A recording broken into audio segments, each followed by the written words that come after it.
It's on the table here. Come and look at it in a minute.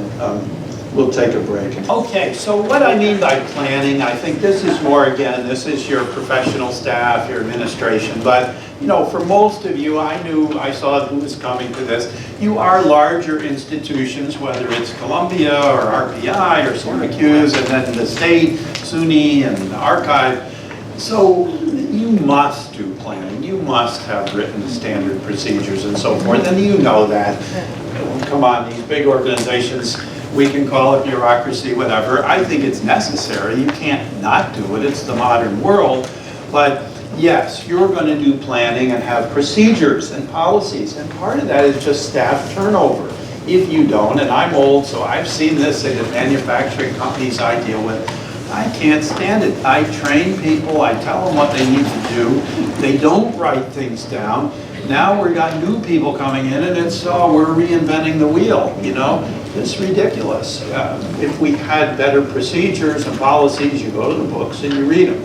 I think, again, your larger organizations have more of this. That's one thing that safety committees and safety conscious people are doing, is you're doing this planning. You are putting some of this in writing. You know, today it doesn't necessarily, you know this better than anyone, it doesn't have to be a bookshelf of written materials. It's in the computer, but at least it's available. And again, I'm not going to say how much you need to do, but you need to do some. And so, again, you're consistent and you're dealing with turnover and complying with regulations. So these are some of the basics. You know, I've just put down a scatter shot of what we're talking about today, but chemical hazard communication, what do we do about fires and evacuations? What are our policies? You know, and one of the policies OSHA says you'll have on that written evacuation, it's a map of your building with the exits and the red lines to go out. That's for patrons and employees. Every place of employment is supposed to have that. That's common sense too. Do you tell your new hires about that? Yes. Go out, and if it's an active shooter, here's your 2 exits. Go out the one away from the guy shooting. You know, it's common sense, but you got to remember, and this is my business, I've seen this. What is that? I think these are the bad calls. I didn't put it on there, play it again, sorry. I lost my train of thought. Oh yeah, in an emergency, and I've seen it dealing with the fatalities and all, and sad. People are like chickens with the head cut off. I've never seen that, by the way, with that old phrase. They do crazy things that they shouldn't do. I don't want to get into the details that I've heard about with fatalities. They do wacky things they shouldn't do. That's why, as boring and stupid as it is, we do these regular fire drills, so that people know, wow, when the roof is falling in on fire, I don't panic, I go this way and that. That's why you want to think about these things, again, for some of this bad stuff. Have you planned? I was thinking more you guys and floods, because they are so common. And again, they don't only come, these are from rivers. And by the way, one of these, they were very sad. I just put Google Images, library floods. I think the one on the right was Rochester, New York. So I don't know if anybody knows what happened there, but something bad happened to their library. And again, that probably is not a river, that's a pipe or a roof. In other words, a night like last night, I was up too early, I don't sleep well, and that rain was really intense at 4:30 this morning. So, wow, the roof springs a leak, and you know Murphy's Law. It says your valuable collection is going to get the water at, what, midnight on Christmas Eve. That's when the leak is going to happen. Or the one that I saw, somebody's in the room can talk or not about it, when their science library or science building had the leak, it was the penthouse, meaning the highest mechanical space on the roof, the top of the ceiling of the penthouse, because that was nearest the outside on a very cold February night. The sprinkler line froze and then burst. So every floor of the building was just gushing with water. And the damage, well, it was tens of millions, that leak. It's always going to happen at 3 in the morning, you know, when nobody's around.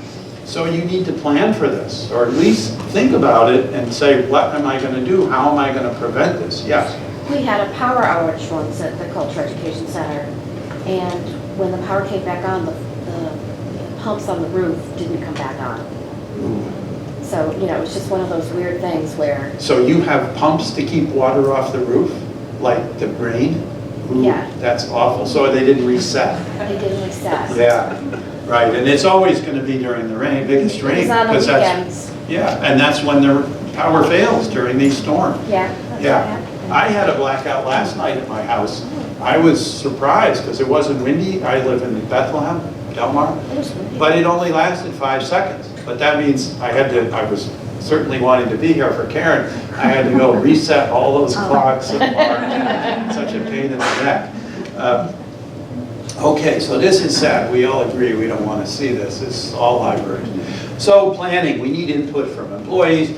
Ensure employees are trained, have access to do some of these standard procedures. And again, you get new hires all year, so you can't just do once every 2 years talk about a particular safety and health topic. You have to have materials you can give to the new hire. OSHA requires this, again, any type of PPE. This is one of their technicalities, but they got a company I worked for on this. I felt bad because I was working with them, trying to help them, and I didn't have a written plan for gloves and glasses. They say you're supposed to have a written plan, absolutely, for this, for respirators. But gloves and glasses, we developed something, but they got fined for it. Like I say, I felt pretty bad about that. Chemical hazard communication, evacuation, that's a map, and maybe some written procedures, common sense. They're all supposed to be written. OSHA wants, I hate to say it, nobody's here from OSHA, I hope. But they really like lots and lots of stacks of paper. They like that, written policies and procedures. Maybe nobody reads them. You should, but at least you should be training them. So culture, if it was easy, we wouldn't be here, right? It goes beyond regulatory compliance. Compliance is very reactive, it's negative, you know, don't do this and that. OSHA, we don't like OSHA in the health field because, again, they haven't changed anything since they were created in basically the 70s. A lot of things are very out of date. They require medical tests for asbestos that don't make any sense because they're from the 70s, and we don't like those tests. They're not particularly good, but it says you will do this testing. So OSHA is not the be-all and end-all. We want high quality and performance, you know, for our health and safety plan like we want it for everything else. So what are the elements? And this stuff is boilerplate. You find this everywhere. You just can find this by Googling very easily.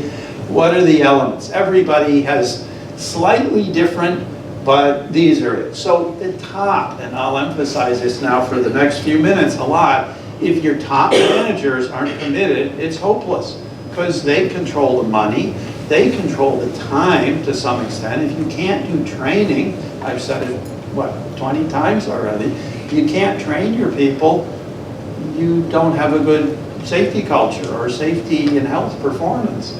Training is critical. So you have to have time, and this management thing is absolutely critical. This means really the top. I've seen it in some very large industrial places where they do take safety very seriously. Boeing, I went to a large Boeing plant in Oregon. People don't know that. One of their critical plants is in Portland, outside of Portland. But these companies, paper mills, very large paper mills out there, they have a lot of hazards, but those managers are very involved in health and safety. Why? Because their money, in the paper mill, I think 20% of that guy's pay. The plant manager, who's, you know, when you're bossing thousands of people, that's a big job. Their pay is dependent on safety performance. And so one major accident, I won't say a fatality, I'll say a broken leg, their pay can be affected. So they're very involved, they have incentives. I don't think that's true in libraries, but if you are a big manager, you still, again, for the reasons we talked about in the very beginning, the morale, the reputation, and so forth, the morality, right, of having accidents and injuries, you should be involved. So worker participation, that's critical. If workers aren't involved, then you have nothing. Education training, that's critical. Multi-employer, that's for construction. Yes, I mentioned that. If you have construction going on, you have to be talking to those contractors. Hazard identification and assessment, we talked about prevention and control. We've talked about some, that's the meat of it. And then evaluating your program. Yes, you can't stand still. Time changes, new hazards. You know, who thought about abusive patrons and opioid use in the library 20 years ago? I don't think they thought about it. Maybe they should have, but they didn't. So developing the culture. Top management commitment. People are the most important resource. We know that today. It's probably not easy to hire good people. Certainly, if it isn't your top priority, what is? Safety and health isn't a top priority. What is? How do you demonstrate commitment to worker health and safety if you're the top manager? Well, it's time and money and holding people accountable. Do the workers know that the top managers are committed to it? Do they see it and hear it? Employee involvement and training. So again, workers are active participants. Sometimes the line workers, the normal workers, are very active. Sometimes they're like sheep and they don't seem to care. That's difficult. You know, what is the culture? Who are the individuals? But you really have to have employees involved. I like safety committees, and you can find quite a lot about safety committees at NIOSH and OSHA on the web. Get active employees who want to be involved, give them the time, give them, you know, mostly it's time. Give them some resources if they need to develop programs or buy gloves or whatever you need to buy. But they can run with it often, and they can do the program, and the managers can sit back and basically give them encouragement. That's the best. I certainly saw that in some of these paper mills. Boy, these guys were very sharp. They really knew what they were doing. There was a guy in Baldwin, his nickname was Toxic Tom. The entire company, this was 30 years ago when I was involved, it was a 100,000 person company. The whole company knew about him. He really knew industrial ergonomics. He was self-taught. This guy was a genius. And he rattled the cage in that company, and they made a lot. They were very good on ergonomics. They really were. Anyway, so other forms of involvement in small. What if you're 5 or 10? How do you involve people? Well, probably everybody should be involved in some limited way at the staff meetings, you know, a few minutes every staff meeting. Training in hazard awareness for all. Sure, everybody needs to know this stuff. It's not just some people. Then you get to hazard identification, assessment, control, prevention. We've talked about this quite a bit. Planning to address hazards in an ongoing systematic way, assignment of responsibility and accountability. So there has to be accountability. Boy, if people are falling off roofs or breaking their legs or slips and trips and falls, you got to hold people accountable for that. At least investigate what happened, why, and prevent it from the future. Accident investigation and follow-up. So there we go. And you periodically review. Now we have a term, near misses. These are one of the most important things to investigate. These could have been accidents, but for fate. So when the stacks collapse, but nobody got hurt, boy, we better address it then. We don't just say, oh, nobody got hurt, so we'll do everything the same as we were doing. Well, you know, unfortunately, a lot of people do that. No, that was a near miss, and you should take that. I mean, I'm not going to say that was a good thing to have happen, but it's at least something you learn from, and you can make changes before somebody does get hurt. So near misses are really something to focus on. And remember, it's just luck that somebody wasn't there and didn't have the accident happen. And usually, there's near misses before there's an actual accident where somebody gets hurt. So one of the key things is to identify and talk about the near misses. Well, how do you know they've happened if you haven't emphasized we need to report these things? Maybe this is an abusive patron that you kind of shine on. Well, the guy comes back next week and is worse, you know, and gets progressively worse.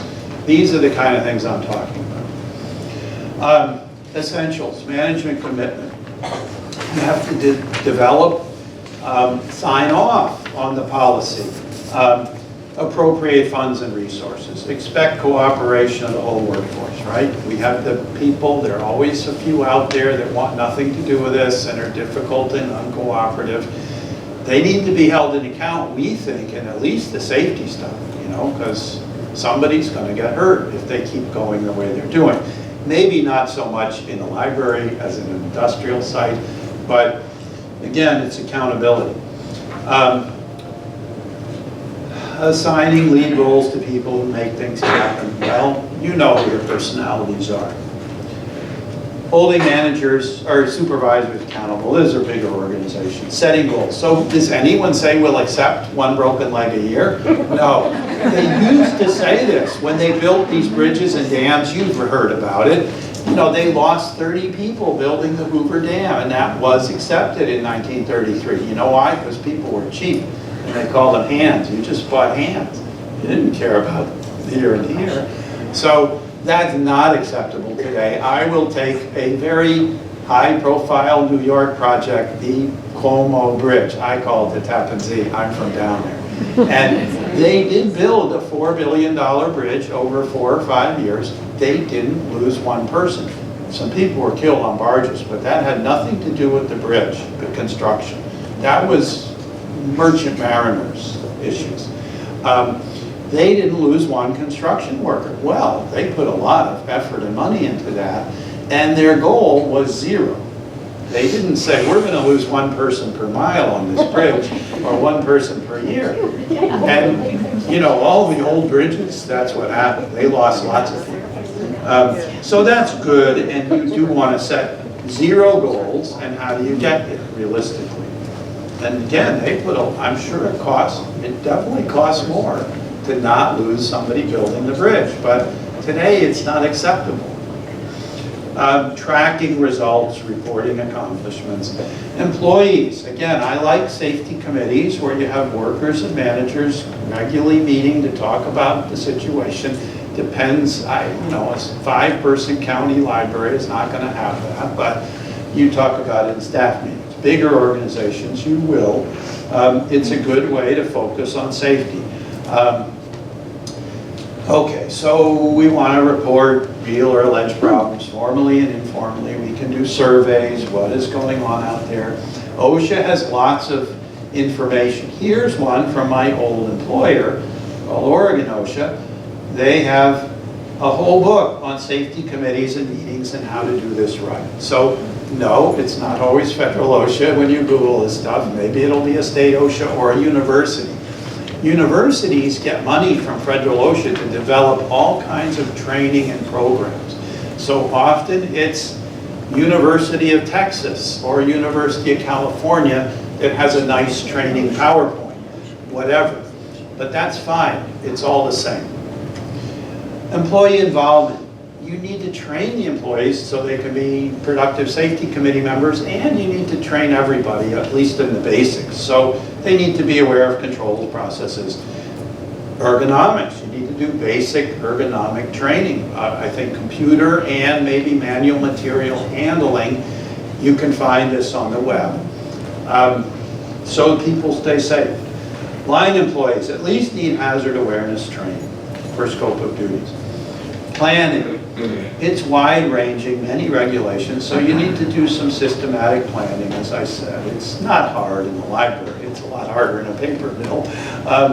Covering all employees and visitors and every square foot. You need to think every square foot and what's in all the skeletons, you know, in the closets.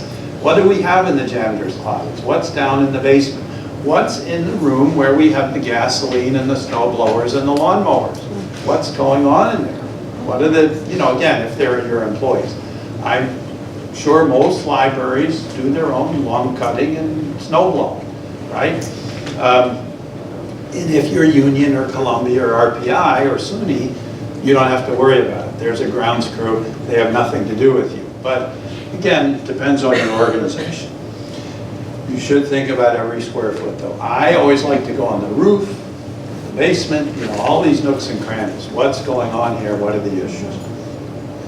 As I told you about your furnaces, your electrical panels, what's up on the roof with your HVAC and so forth. What do you need written policies and procedures for compliance and so forth? Assignment of responsibility, continuity. Again, that's a big one as people turn over. Planning. It's daunting, but as I've said over and over, a lot of it's out there right now. Fill in the blanks, stuff you can use immediately. You don't have to reinvent, or I think you have to reinvent or create very little of what you need. As a refinery, everything's custom. And boy, it's hundreds and hundreds of person hours, thousands, to have all the things you need to do. Not a library. So I said some of the places you're going to go.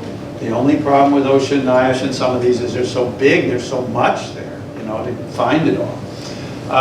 Nyash has elements of ergonomic programs for you.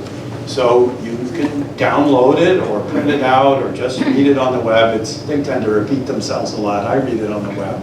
It's a very nice book. Did I bring it? Oh, somehow I forgot it. It's a very nice book, but as you know, certainly the government doesn't print as much anymore and they make it harder to get this stuff, but it's all there on the web. So this is where you start. California, OSHA has some great stuff.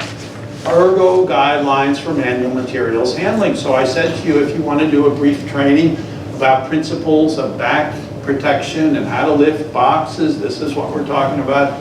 Here it is, it's right there. And easy ergonomics, again, principles of how to protect your body from lifting and handling. Incidents and investigation, again, we've talked about this. Near misses are precursors to more serious, thorough investigation with lessons learned, employee retraining, so we don't have this again. Who investigates incidents and disseminates the findings? Have they been reasonably trained in this, more or less? Slips on the carpet due to poor condition. This is your cut carpet. We all know you're not rich. Some of you libraries are not rich. You have these duct-taped floors. I see them. So, well, that's hazardous. So what do we do when we have employees that say, hey, there's a hazard on this carpet. I tripped. I didn't fall and break my hip, but I tripped. Well, that's a near miss. We want to respond. So water is another big one. The water is slippery. People fall and get hurt. So what do? Mopping it up is good. Putting the yellow cones, putting signs and tape. We need to do something, respond, not just shine it on. What happens verbal abuse from a patron? Well, that should be followed up and logged so we know how much is happening. Back injury due to reshelving. Do you have policies and can you anticipate? Periodic review, I think we're almost done. Ranges from formal OSHA, so written plan signed off every year. By the way, your chemical hazard communication plan is supposed to be signed off every year and updated. That may be all you do. Sign it and redate it. They say you're supposed to address it every year. It depends if things have changed. If nothing has changed and everything's fine, you just sign it and date it. But it's appropriate to you. Personnel turnover, again, that's a big issue.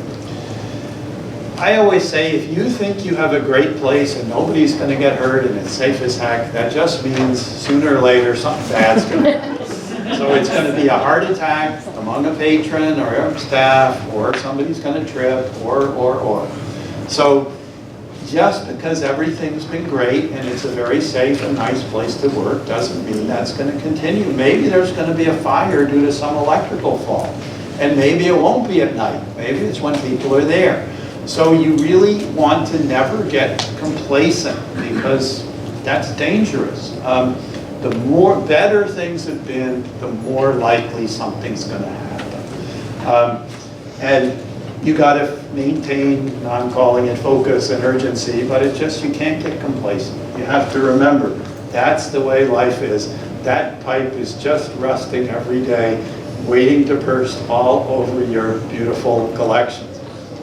And the fact that it hasn't happened for 20 or 30 years means absolutely, well, it probably means it's more likely, right? You know that as well as me. So new hazards and issues. That's me. If you ever want to call me, feel free, well, as long as I'm employed. That's not forever, but I'm there. We have 5 minutes. I can't believe it. I'm ahead of time. Are there any questions? Other questions? Do you want to see those websites? I don't think this crowd needs to go to see the OSHA and NIOSH website. I'm telling you, explore them a little. There's a lot of really good stuff. A lot of other references. Google and YouTube are very good too. Just type in what you want. Yes? You mentioned AEDs earlier. AEDs, are they required in libraries? I think that's local laws, and I don't know that, I don't know AEDs that well. We have nurses who deal with it in my clinic, but it's more a medical clinic. I think it's local law, and the best way to find out, what, would be talk to people. You're from what? You're from RPI. I guess I would talk to PESH if they come, or your own health and safety staff. I know you have health and safety staff. I would imagine, if anything, it's a law of the county or Troy. I don't know if it's a New York Health Department law, but it's got to be the health department. So if you're at all, everybody here a New Yorker? I think you are. So I would call the health department, state health department, see if they have a law, then it'd be the county. Could be higher ed. Or, yes, it could be higher ed. For you, yeah. Many of you are universities, yes. Yes. Well, state ed has it, but they don't cover higher ed, right? Yes, they do. Oh, They do cover higher ed for some things, not a lot, for some things. And again, I don't know, pools, I think have to have them in gyms. That may be state law, I don't know all those We laws. have them in our building, Yeah. but I don't believe we are required to. Yeah, I'm not It's sure sort that of you're required. discretionary. However, you got to remember today, and again, I'm just being blunt, there are a lot of lawyers in New York, and your public larger entities, organizations, nobody can tell me I have to have one in my home, but when you're a larger public entity, whether it's the law or not, there's standards, standard of care, right? So you have to think of that as your risk managers. Let them figure it out. But I would think you would have to as a larger organization. At least, you can be sued for anything, and it doesn't look good if you're a larger organization and don't have some of these kind of standard things now. They're not expensive, they're pretty much everywhere, etc. All right, anything else? All right. I just wanted to say this has been amazing, it's been really great, Thank and you. I wish more people had come from, we have a big turnout from our institution, but we don't have any facilities people here today or HR, and I think it would have really benefited them too. Well, that's really good, because if you are bigger and if you do have those facilities, let's say you're a 10-person county library with one facilities person, they got to be involved in all this health and safety stuff, because obviously it probably impacts them more than the librarian. So that's a good point too. And HR should be involved. Maybe more as encouraging things and giving the time and training new people. Very good. Well, thank you all, and.